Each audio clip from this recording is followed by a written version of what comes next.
Good day, everyone. So today po, I'm going to discuss to you the lowest Kaiser plan for the age 51 to 60 years old. So ito po ang K75 plan.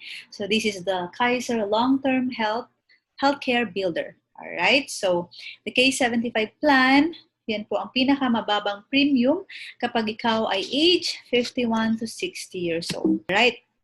Kaiser is duly accredited with the Department of Health.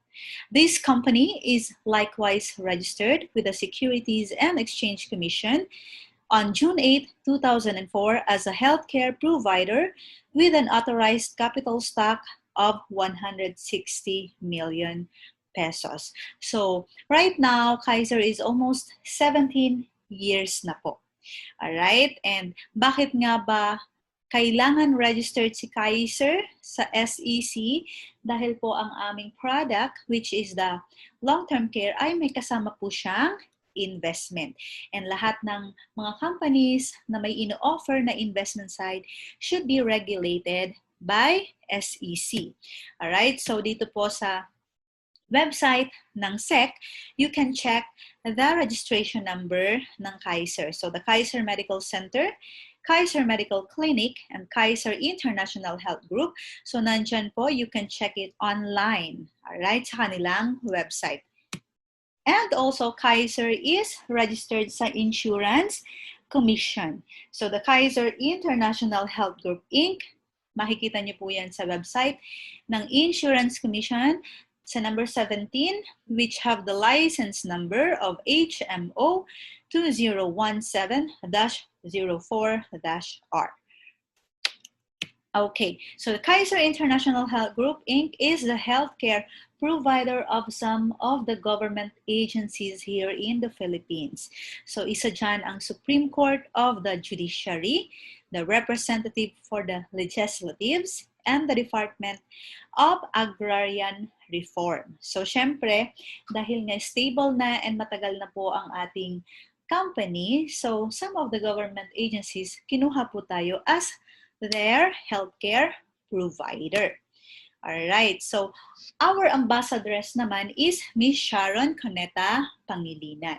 So sabi ni Sharon, kahit maputi na po ang buhok mo, may Kaiser para sa'yo. Siyempre nga naman, dahil sa pag dumating na po ang time na matanda na tayo at tayo ay magkasakit, si Kaiser po ang mag-aalaga sa atin. Diba? Mas maganda po na nag-prepare tayo na meron tayong healthcare kapag tayo ay magkasakit, kasi po dumating ang araw na wala tayong pampagamot kapag tayo ay dinapuan na ng sakit.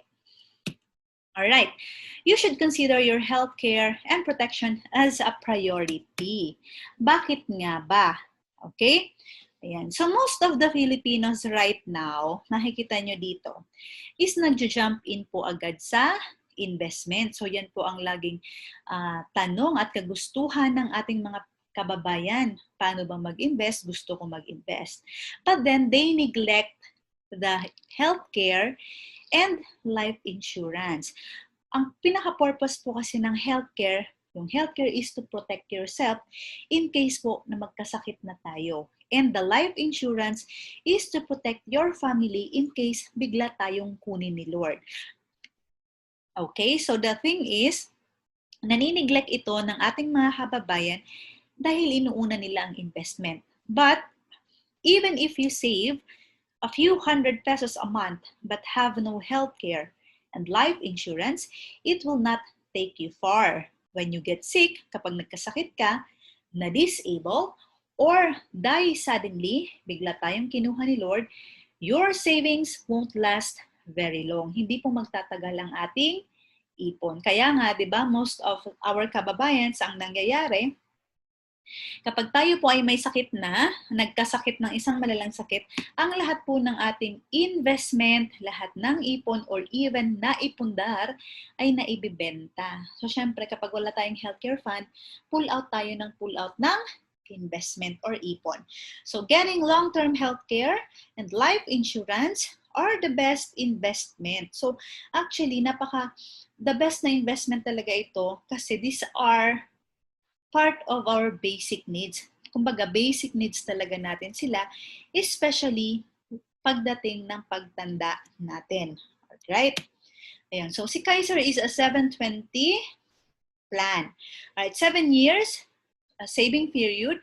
So, kumbaga, 7 years tayo magbabayad kay Kaiser and we have 20 years waiting period para mag-mature siya. So, from the day you started your plan. So, this is the ultimate Kaiser Health Builder.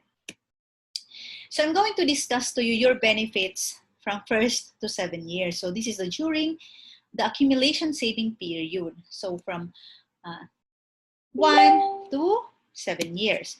Alright, so si Kaiser po is binibigyan tayo ng free annual physical exam every year. So kapag naging member ka ni Kaiser, you have a free annual physical exam. This is to be administered sa ating mga accredited Kaiser clinics and or mga accredited hospitals. So pwede natin ipagawa ang basic 5, which is the physical exam, chest x-ray, routine fecalysis, the routine urinalysis, complete blood count, ECG for members above 35, and pap smear for female na above 35 years old. So, pwede po natin ito ipagawa every year, okay, after 1 year. So, free ito, hindi ito considered as claim.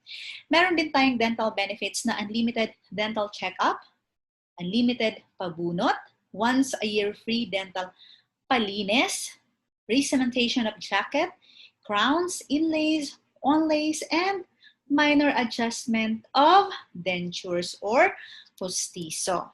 Right? Basic health benefits. The accredited physician's fee, specialist fee, surgeon's fee, and operating room, hospital intensive care. So, those are our basic health benefits.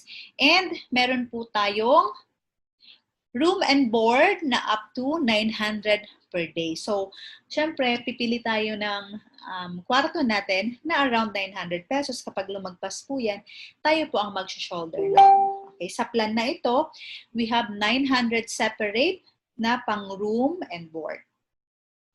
And ito na po ang ating hospitalization coverage pag tayo ay na-admit sa hospital. We have the yearly hospital benefit limit of 60,000 per year. After full payment of the first year of the total premium, meaning dapat po nakapagbayad muna tayo ng 1 taon bago natin magamit ang hospitalization. For example, i-admit ka sa hospital, meron ka pong 60,000 na pwede pong gamitin every year. Alright? So note that the above provisions 1, 2, and 3 can be availed after full payment of the first year of the total premium. Meaning, ito pong annual physical exam, okay, dental benefits, and basic health benefits natin is dapat nakapagbayad muna tayo ng 1 year bago natin ito magamit. Okay, so for example, nag-start ka this year and next year, okay, pwede mo na po magamit agad itong annual physical exam. So this is every year hanggang sa ika-7 taon. Okay? Ayan. And then, of course, ayan. Meron tayong consideration naman kung ikaw ay OFW. So this is an advantage if you are an OFW. Okay, for example, nag-start ka ng Kaiser mo this month or this year, and then 2 years ka pa lang po nakakapagbayad. Okay? I mean 2 months. For example, 2 months ka pa lang nagbabayad. And then umuwi ka ng Pilipinas and nagbakasyon ka.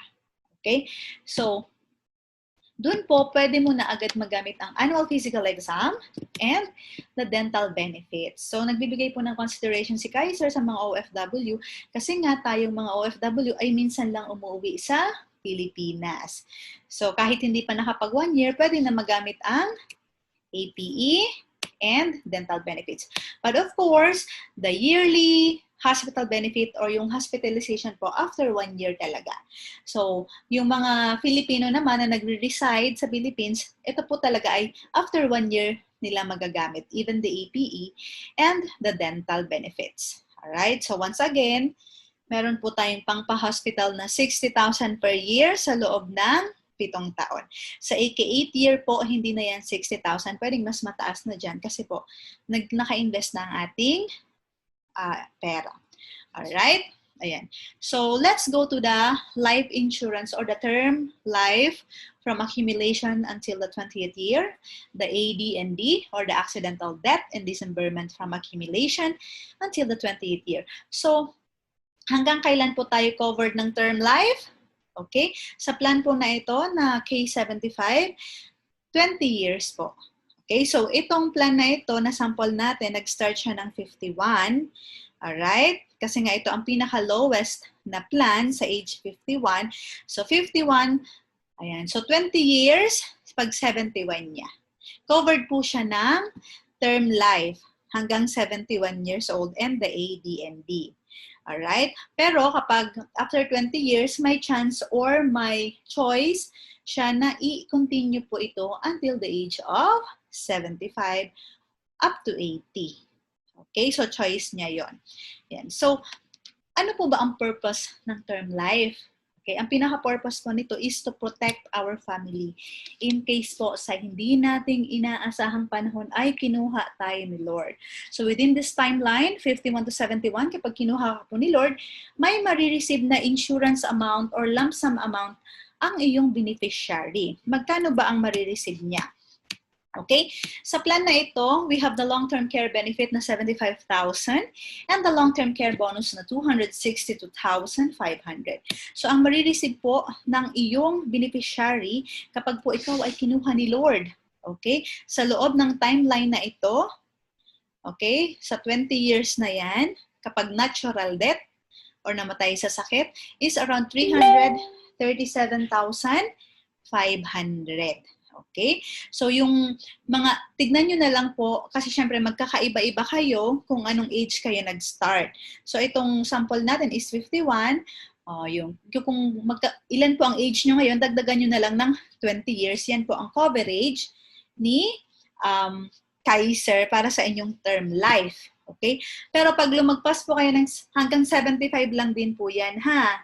Pag lumagpas po ng 75 ang 20 years, hindi na po yung covered. So, hanggang 75 lang. Alright? And then, there is another thing na kapag tayo ay kinuha ni Lord na ang rason ay aksidente, ang marireceive ng iyong beneficiary is times 2. So, it will be around 675,000 pesos. Okay? So, aside from the lump sum amount po na marireceive ng iyong beneficiary, okay, kapag namatay ang policyholder, malilipat pa po sa iyong beneficiary ang iyong Kaiser plan. So, meaning magkakaroon siya ng sarili niyang healthcare plan. Okay, so once again, covered tayo nito ng 20 years. Kung 51 ka ngayon, hanggang 71 covered ka. Kung like for example, 55 ka, hanggang 75 covered ka. No? So, 20 years po yan. Alright? And we have the accidental death and dismemberment.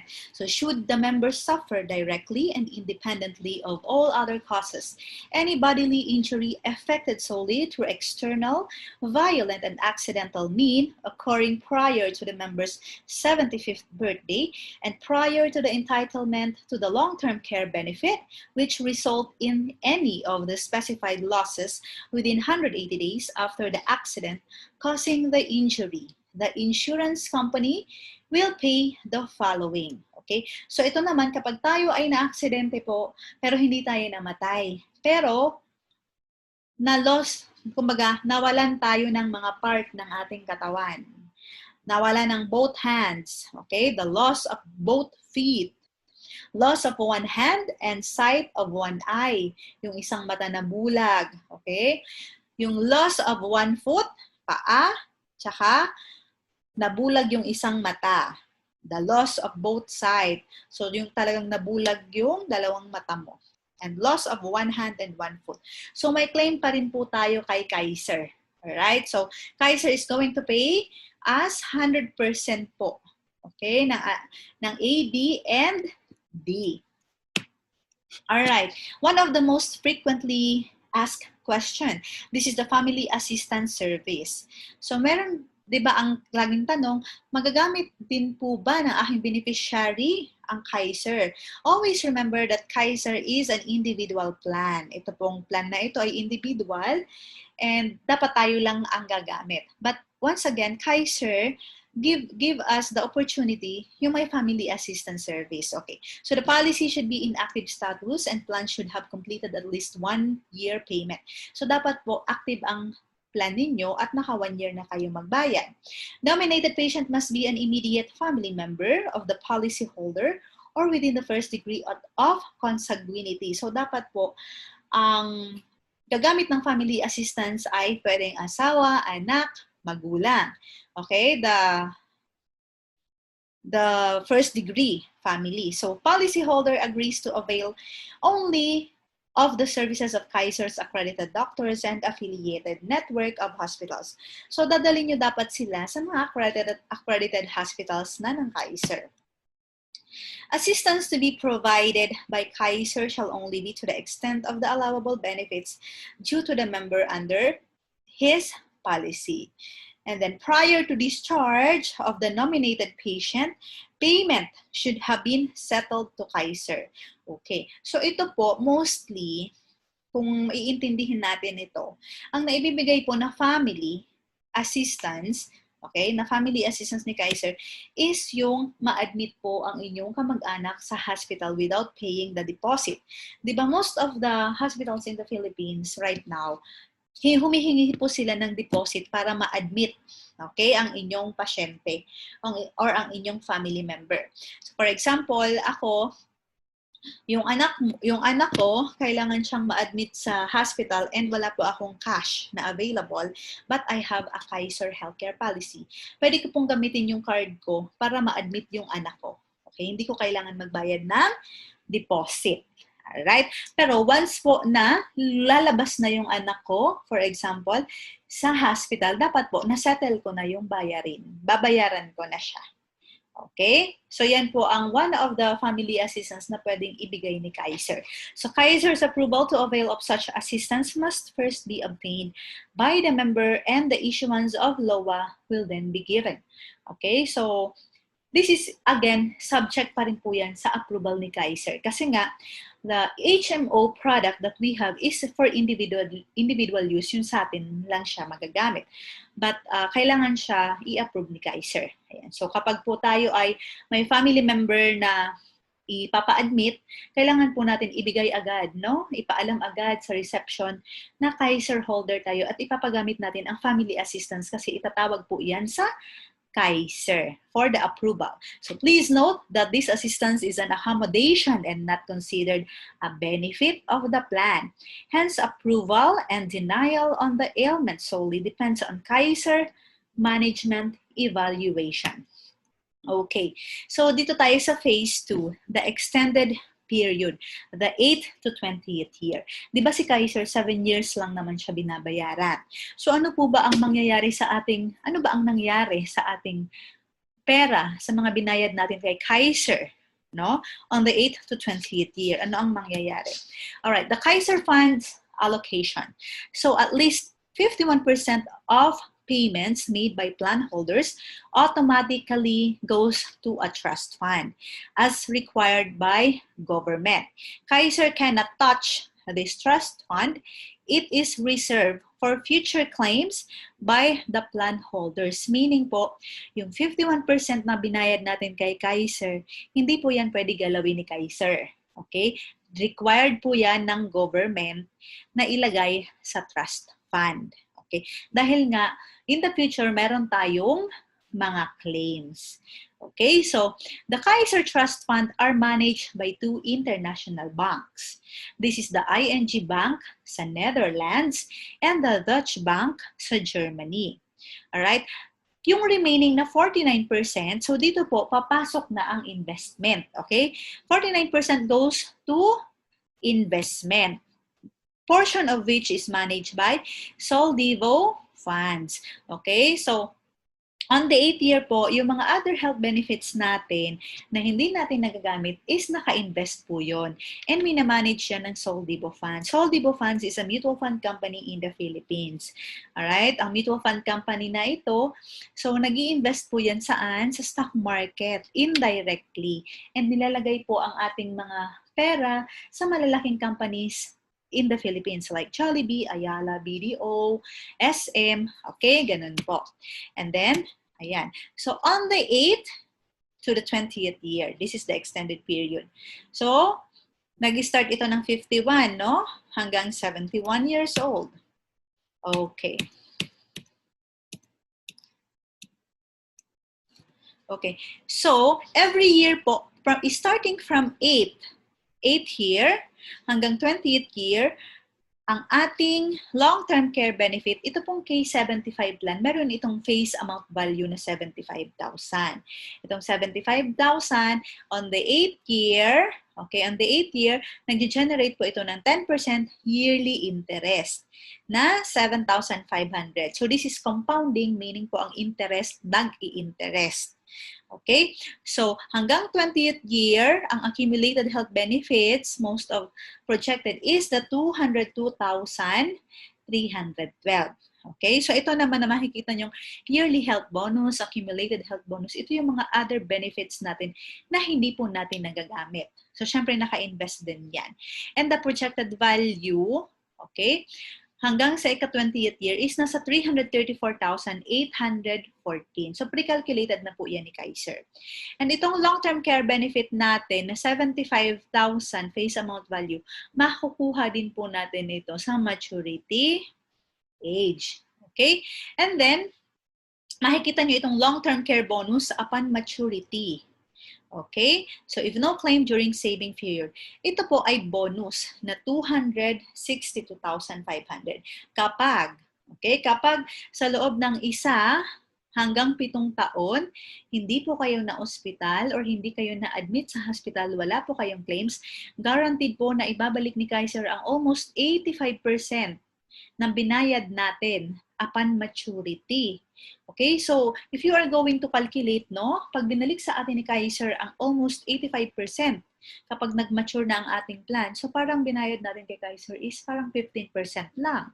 Covered na tayo ng healthcare, covered pa tayo ng insurance, and tumubo pa po ang ating pera sa investment side. So napakaganda po ng program ni Kaiser. Kaya nga, no, as a financial consultant, I always advise to start your Kaiser as early as possible. Ayan, dahil i-grab natin ang advantage na wala pa tayong sakit. Hindi naman kasi tayo kumuha talaga ng healthcare para gamitin agad natin. This is to prepare pag dumating po ang panahon na matanda na tayo at nagsilabasa na ang ating mga sakit, no? Especially mga OFW. Most of the OFWs po, kapag umuwi ng Pilipinas, ano nangyayari? Nagsilabasan po ang mga sakit. So, ang mga iniipon ng napakatagal na panahon sa ibang bansa, nauubos pa ang paggamot. Alright?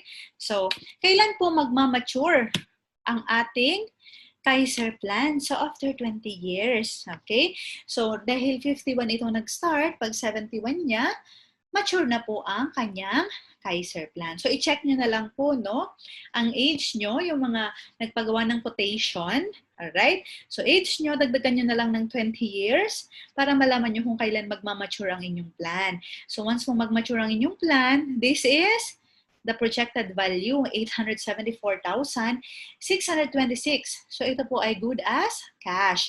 Kaya nga, no, sinasabi ko lagi na this Kaiser plan is also good as retirement fund. Kasi kung ayaw mo na ng Kaiser, for example, 71 ka na, malakas ka pa rin, hindi ka nagkakasakit, gusto mo na lang kunin itong pera, pwede po. Good as cash na siya. Alright? So, let's discuss the long-term care period from 21st year onwards. Okay. So ito kanina, no? This is the calculation, and your maturity value is around 874,626. Ano po ba ang choice mo kapag nag-mature na ang plan mo? Ano ang pwede mong gawin? Alright, so your first choice or first option is the continued health benefits with term life insurance. So pwede mo pong iwanan lang ito kay Kaiser, i-continue mo po ang health benefits mo, covered ka pa rin ng healthcare, and pwede nyo po i-continue, di ba, 71, so pwede mo yan i-continue na life insurance. Choice mo po yun. Alright? And then, or Gusto mo po i-continue ang health benefits with yearly increment, annual withdrawal of the yearly increment earned. So, pwede mo pong iwanan ulit ito kay Kaiser. Ilagay mo lang dyan sa Kaiser Fund mo. Continue pa rin po ang healthcare coverage. And, ito pong choice number 2 is pwede mong kunin ang iyong yearly interest. Okay? So, nagwi-withdraw ka every year ng in-interest ni Kaiser. Pwede po yun.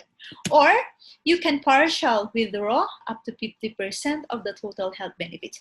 Pwede niyo pong kunin ang kalahati, iwanan ang kalahati. Alright? Of course, may Kaiser ka pa rin and covered ka pa rin ng healthcare benefits dahil yung kalahati ay continuous pa rin po na mag-generate yun ng interest. Okay? Or, the full withdrawal of total health benefits. Kung pag-age mo po ng 71 after 20 years, okay? So, ayaw mo na ng Kaiser, pwede mo pong i-withdraw na lang ito lahat. Okay? So, pag withdraw mo lahat yan, of course, wala ka ng Kaiser Healthcare. So, yun nga, good as a retirement fund. Okay. Ayan. So, ito yung choice mo kanina, no? Na other one, like, for example, every year, may 10% yearly interest siya. So, sa plan na ito, it can go range. Ang range na nasa 87,462. Pwede po yan i-withdraw every year. But of course, this is projected value. Hindi guaranteed yan. Okay? Pwedeng mas mataas yan, pwedeng mas mababa. Depende po sa performance ng stock market. Okay? So, once again, check nyo na lang po sa age nyo, sa quotation, kung hanggang kailan po yung 20 years. Okay? And then, ayan. So, the long-term care benefit, kapag po ang choice mo is iniwanan mo lang si Kaiser, iniwanan mo lang kay Kaiser yung fund mo, di ba yung fund mo kanina is 874,626, iniwan mo lang yan sa kanya, the projected value po ng iyong Kaiser fund, pag nag-age ka ng 80, nasa 2 million. Alright? Nasa 2 million 62. Ayan. So, ito ang bonus mo. Pwede mo pong, kung may yung choice mo na kinukuha mo yung interest, pwede po. Okay? This is with bonus.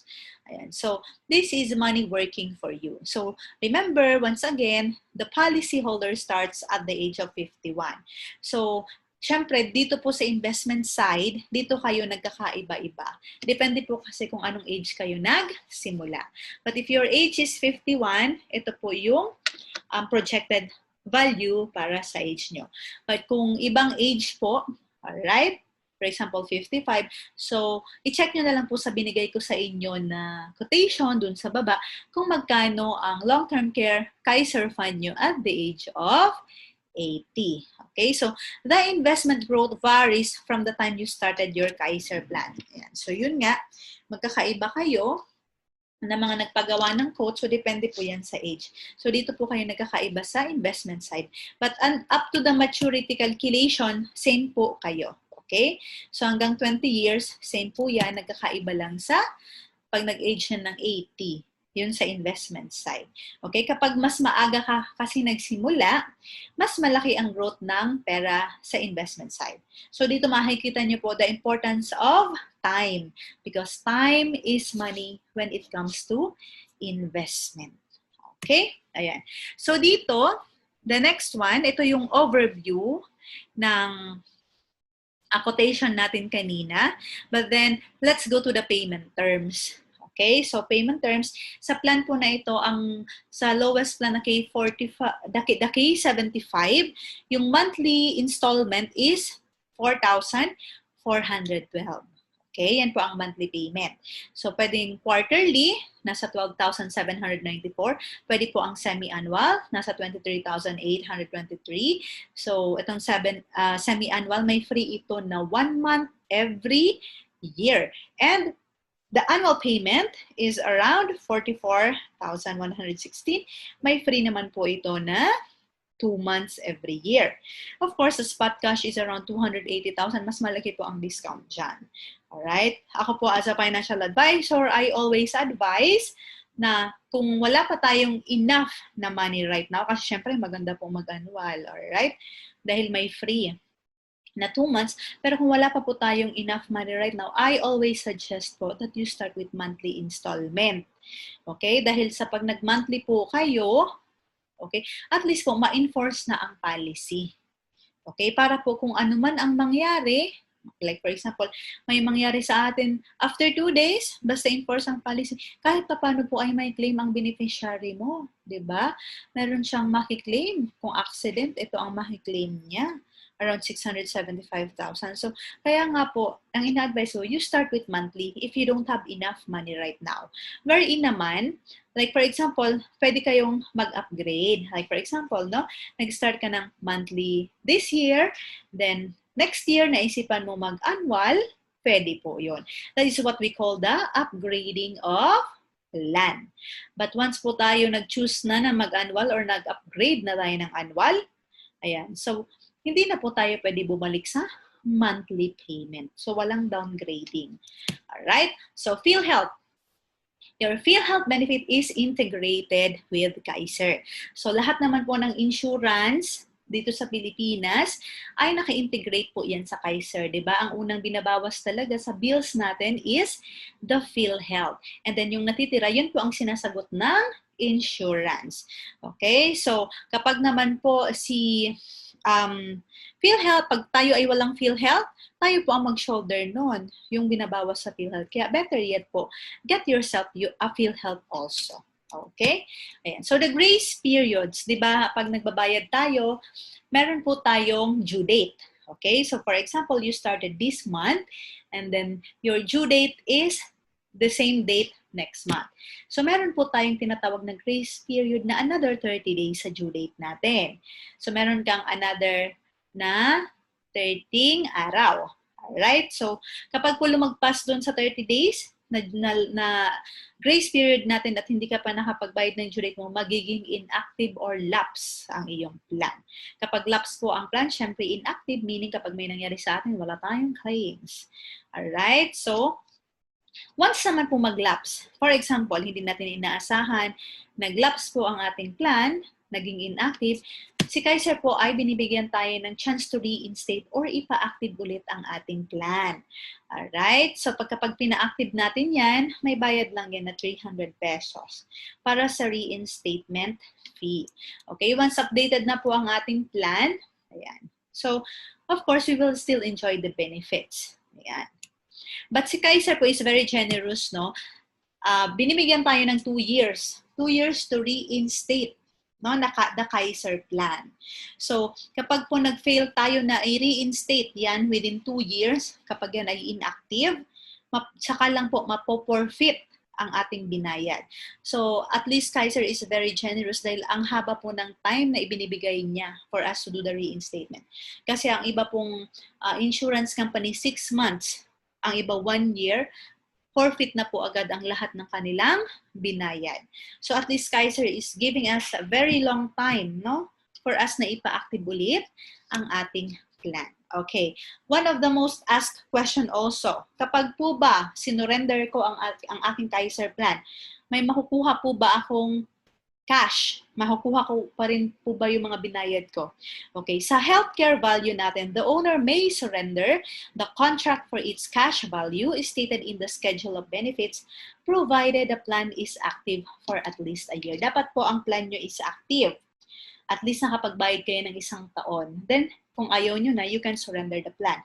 The thing is, lahat mo ng insurance company, okay, kapag nag-surrender po tayo ng plan, hindi naman po natin nakukuha ang ating lahat ng binayad. So, partially may makukuha tayo, pero very minimal. Okay? So, hindi po lahat, konti lang po. Depende po yan sa schedule of benefits natin. So, ako po as a financial consultant, hindi ako nag-a-advise na to surrender the plan. Kasi, this is one of our basic needs and one day po, kakailanganin talaga natin ang healthcare kasi wala tayong takas sa sakit. Sa ayaw at sa gusto natin, ay magkakasakit tayo. Alright? So, do pwede nyo i-surrender kung gusto nyo. But ako po ay hindi ko yan ina-advise talaga. Yan. So, transferability of the Kaiser Ultimate Health Builder. So, ito po. Pwede ba natin i-transfer ang ating Kaiser Healthcare plan pag ayaw na natin? Yes po, pwede. Pero matatransfer mo lang po ito sa iyong beneficiary. Kung sino ang sinulat mo doon sa Kaiser online form. Okay? For example, ayaw mo na ng Kaiser, ibigay mo po siya sa anak mo, pwede. Okay, pwede po yun. Pwede mo siya i-transfer sa beneficiary mo. Pero hindi siya pwede i-benta. Okay? Ayan.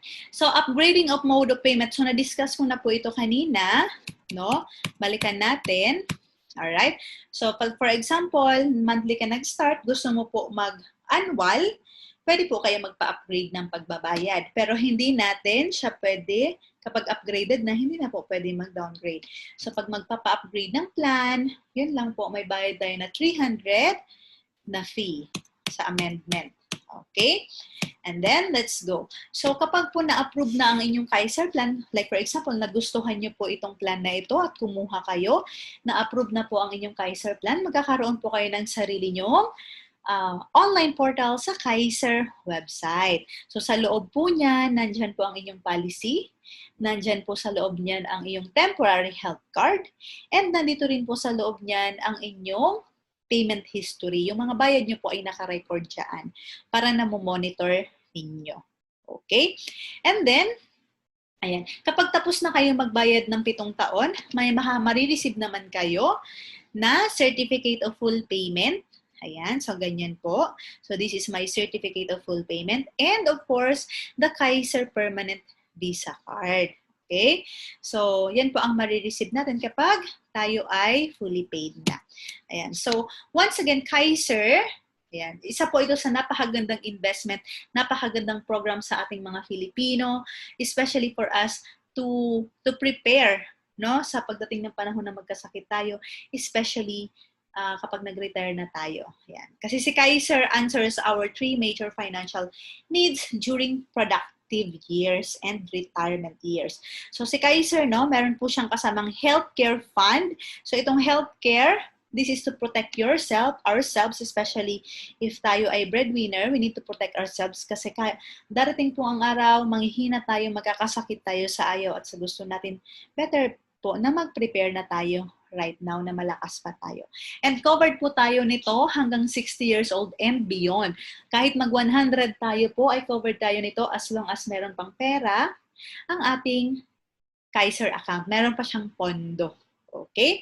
And then, the life insurance coverage, this is to protect your family. Okay? Kasi nga, lalo na kung ikaw ay magulang, breadwinner, okay? At maraming umaasa sa'yo, life insurance is very important.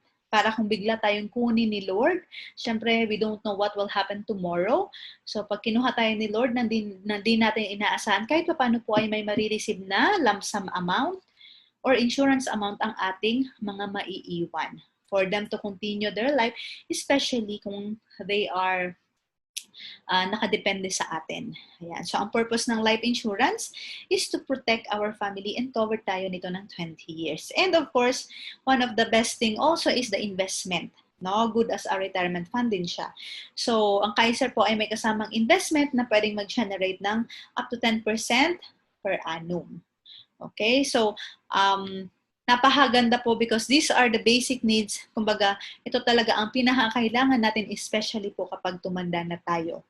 No? Better be prepared right now dahil syempre, tayo, wala po tayong ligtas sa sakit. Kahit ngayon pa nga na bata tayong sakitin, nagkakasakit na tayo, what more papagtanda natin? And yun nga, once again, ang nangyayari sa mga kalimitan sa mga Pilipino, no, dito sa Pilipinas, kapag po walang healthcare, kahit nag-ipon, nauubos po lahat ng ipon.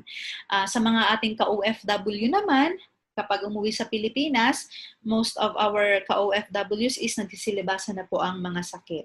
So kapag walang healthcare, okay, ano ang nangyayari? Lahat po ng inipon ng napakatagal sa ibang bansa, 'di ba? Ay nagagastos sa pampagamot hanggang sa maubos. Right? So, parang ang ipinag-ipunan natin, pampagamot natin. So, better yet po, you prepare yourself with a healthcare plan. Okay? Para kahit papano, yun po muna ang magagastos kapag tayo ay magkasakit at hindi po tayo masyado mag-worry. Kasi napakahirap na may sakit ka na, nag-worry ka pa ng pampagamot mo. So, lalo tayong nagkakasakit. Alright? So, right now, Kaiser Medical Center, ayan po. Meron na po tayong mga existing Kaiser Medical Clinics sa NCR, alright, and sa Cebu. So, up to now po, Kaiser is still expanding. Nag-expand pa siya sa mga ating probinsya. But of course, if there is no Kaiser Medical Clinic, marami po tayong hospitals na accredited nationwide. Ayan. So, this is actually the end of our discussion for the K75 plan. So, once again, this is the lowest premium para po sa age 51 years old to 60 years old ng Kaiser plan. Ayan. So, if you have any questions po and clarifications, please feel free to message me para po mag-guide and ma-assist ko kayo. And if you want to start your Kaiser healthcare plan, kahit po nasa Pilipinas kayo or even you are in abroad, pwedeng-pwede na po kayo mag-start because we do have the online process. I'm here naman to guide and assist you. Ayan. So, thank you very much po. And I hope na i-consider ninyo ang pagkuha ng healthcare kasi this is napaka-importante talaga nito pagtanda natin. Ayan. So, thank you very much. Once again, this is me, Angela Chodoro, and I hope na i-message niyo po ako. Thank you po.